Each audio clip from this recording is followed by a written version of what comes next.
Everybody knows about the high cost of college tuition.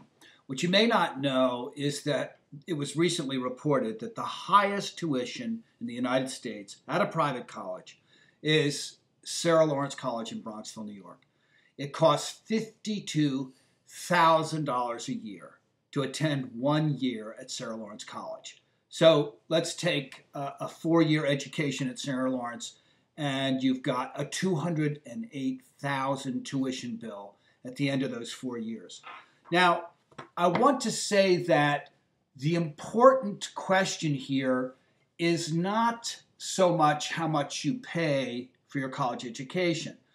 The important point is it really worth it? Should you be in college? Do you really need to go to college for what you want to do with your life? I think a lot of students don't really know what they want to do with their lives. They don't really have any career in mind. They haven't made any choices in that regard. And they're almost afraid not to go to college because everybody else is going to college. Everybody expects them to go to college. Everybody wonders why they don't go to college. But there are actually fields like manufacturing, the food industry, any type of construction job, to be an electrician or a plumber. You don't actually, air conditioning, you do not need a college education. You need to be a specialist, you need to be trained, you need to be good at your job, but you don't necessarily need to go to a 4-year college, say, and have a $40,000 college loan to pay off for the rest of your life. So I think people should carefully consider this college education choice and see that it's not necessarily the most important thing to have that Bachelor of Arts degree when what they eventually do is unrelated to that. Education really is a personal choice.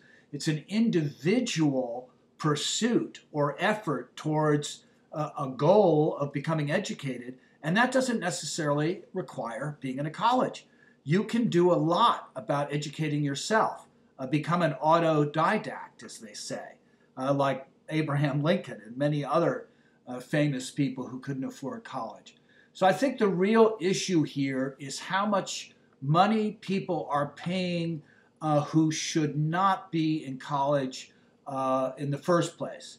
But if you looked at the money alone, it is interesting, because if you looked at the money alone and you saw that there were right now, there are 11.5 million college students on campuses across the United States, the most college students in the history of this country.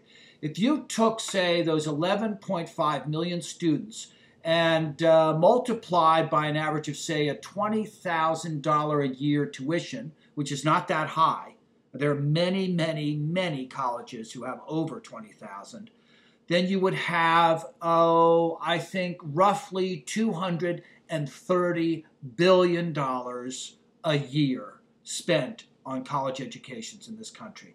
That is astonishing. It does make the education industry, say, one of the biggest industries in the United States. It simply wasn't the case 30, 40, or 50 years ago. Just a personal comment. When I went to college 35 years ago, my tuition was about $4,400 a year. So that would have put the 4 years at roughly just over $17,000.